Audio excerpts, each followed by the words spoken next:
Assalamualaikum warahmatullahi wabarakatuh. Good morning, student. How are you this morning?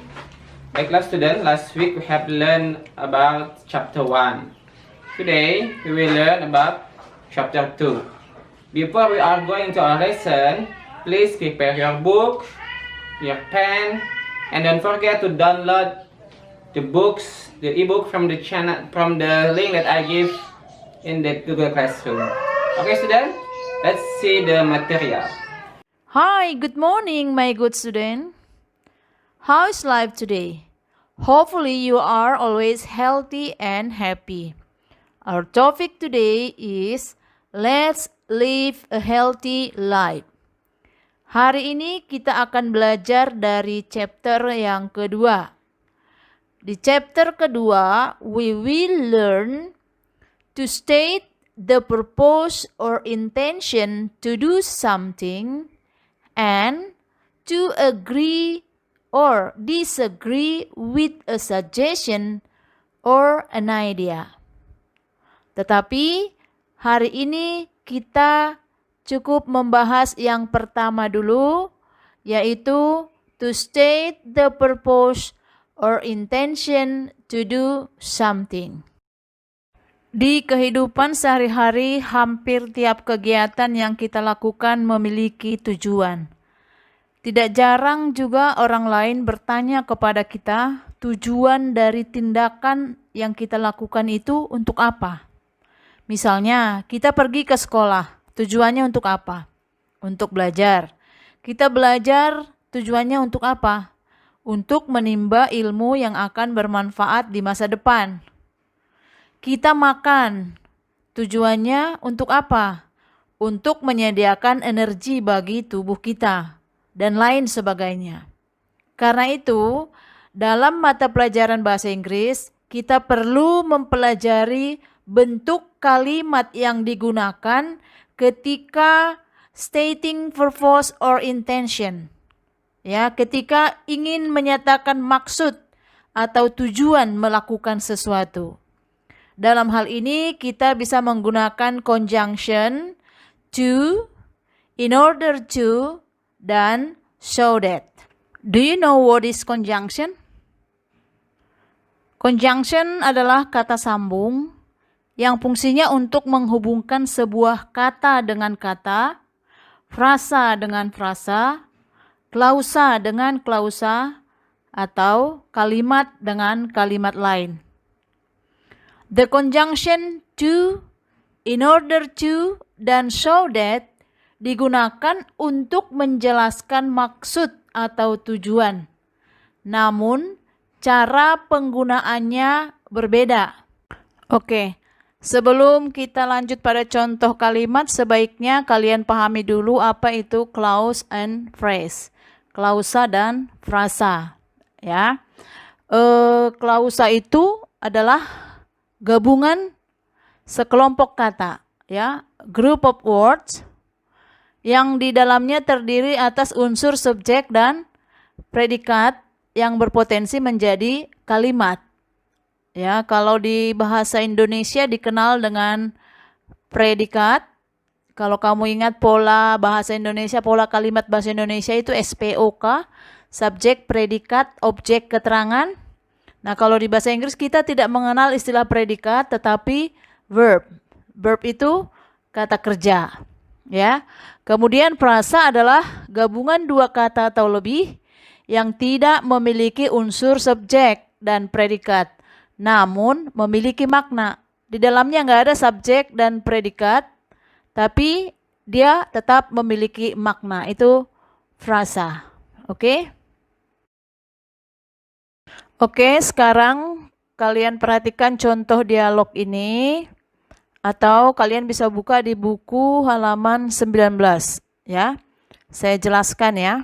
Di sini ada Siti, Dayu, Edo, Udin, Lina. Oke. Siti mengatakan kepada Dayu, "Hi Dayu, have you taken any medicine yet?" Sudah minum obat belum? Jawab Dayu, "Yes, I have, sudah. But it only helps a little." Tapi perubahannya sedikit saja. Siti, maybe you just have to take some rest in order to get well soon. Mungkin kamu harus istirahat supaya cepat sembuh. You are right. Kamu benar. In fact, I have been to the toilet many times today. Sebenarnya saya sudah ke toilet beberapa kali hari ini. Oh, berarti Dayu ini lagi sakit perut. Edo, for you, sayang, kasihan sekali kamu. You need to drink a lot of water so that you will not get dehydrated. Ya, kamu harus minum banyak air sehingga kamu tidak akan dehidrasi. Dayu, this is a good lesson for me. Ini pelajaran bagus buat saya. I never care about what I eat. Saya nggak pernah peduli dengan apa yang saya makan. Udin, right, benar. Guys, don't forget to wash your fruits and vegetables before you eat them, so you will not take any germ in your tummy. Ya, guys, jangan lupa mencuci sayur dan buah sebelum kamu memakannya, sehingga ini harusnya ada that ya, show that, sehingga kuman tidak akan masuk ke dalam perut kamu. Kata Dayu, yes boss, you are right. Ya bos, Anda benar. We should always clean our food well.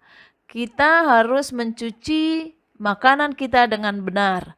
I should be more careful now. Saya harus lebih berhati-hati sekarang.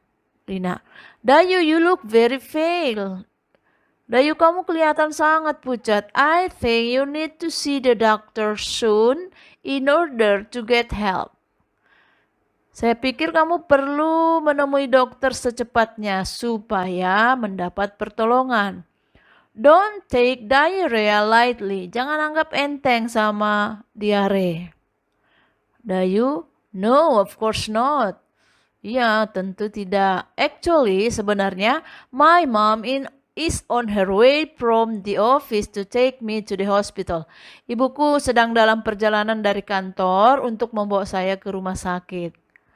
Siti, good, bagus. We will help you to get ready now. Kami akan membantumu untuk siap-siap sekarang, ya. Jadi inilah percakapan yang isinya ada conjunction in order to, so that, in order to. Oke, jadi dari percakapan tadi kita menemukan beberapa kalimat yang menunjukkan cara menyatakan tujuan atau maksud, purpose or intention. Kalimat-kalimat tersebut adalah yang pertama, maybe you just have to take some rest in order to get well soon. 2. You need to drink a lot of water so that you will not get dehydrated.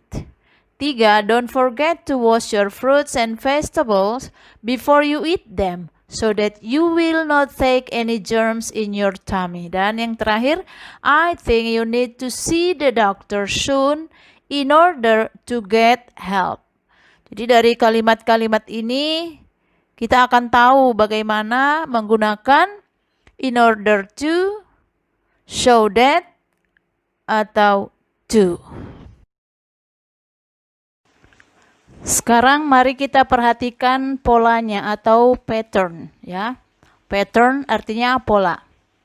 Pola yang pertama ada idea 1 plus to or in order to plus verb 1 or be. Pola kedua, idea 1 plus so that plus idea 2. Bisa kamu lihat perbedaannya?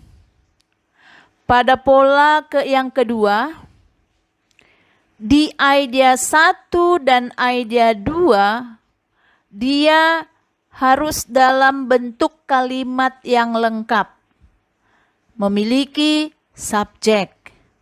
Tetapi pada pola yang pertama, kita lihat setelah kata penghubung to atau in order to, dia tidak memiliki subjek, tetapi langsung verb 1, verb 1 atau be, ya. Be itu adalah to be yang digunakan bila pada kalimat itu tidak memiliki kata kerja, nanti dipakai be. Contohnya, maybe you just have to take some rest in order to get well soon. Ini untuk pola yang pertama. Maybe you just have to take some rest. Ini yang disebut idea one. Dalam bentuk komplit, ada subjeknya. Ya. Lalu ada conjunction in order to. In order to. Ya. Dan diikuti frasa get well soon. Ya, jadi dia dari get langsung, get itu kata kerja. Dia tidak memiliki subjek di sini, langsung kata kerja. Nah, sekarang kalimat yang pola 1 ini kita lihat dalam bentuk pola yang kedua menggunakan so that. Ya. Maybe you just have to take some rest so that you get well soon. Kalian lihat perbedaannya? Perbedaannya pada idea yang kedua setelah so that. Ya. Harus dalam bentuk kalimat yang lengkap. Memiliki subjek. Dalam hal ini subjeknya adalah you. Oke, kita coba satu contoh lagi ya supaya semakin mantap. Ini contoh dari pola yang kedua. Ya. You need to drink a lot of water so that you will not get dehydrated. Ya, kita rubah menggunakan pola yang pertama. You need to drink a lot of water. Kemudian conjunction so that kita ganti dengan in order to. Tetapi karena di idea kedua tadi ada kata not, maka notnya diletakkan setelah kata order. Lalu diikuti to. Kemudian verb 1. Ya, get dehydrated.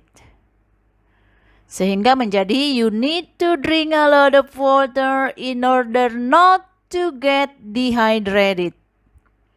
Ya, yang jelas setelah kata to harus infinitive. Infinitive maksudnya kata kerja pertama. Tidak pernah setelah to kata not. In order to not tidak ada. In order not to get dehydrated. Seperti itu ya. Oke? Sangat mudah kan? So, yang perlu kalian ingat adalah setelah kata so that harus diikuti oleh subjek. Subjek itu they, we, I, you, she, he, it. Oke, bisa juga nama orang, nama tempat, nama benda. Dan setelah kata to atau in order to harus diikuti oleh kata kerja yang pertama, verb 1. Gak boleh verb 2, verb 3 gak boleh. Harus verb 1 atau be. Ingat, tidak ada subjek di sini, langsung kata kerja.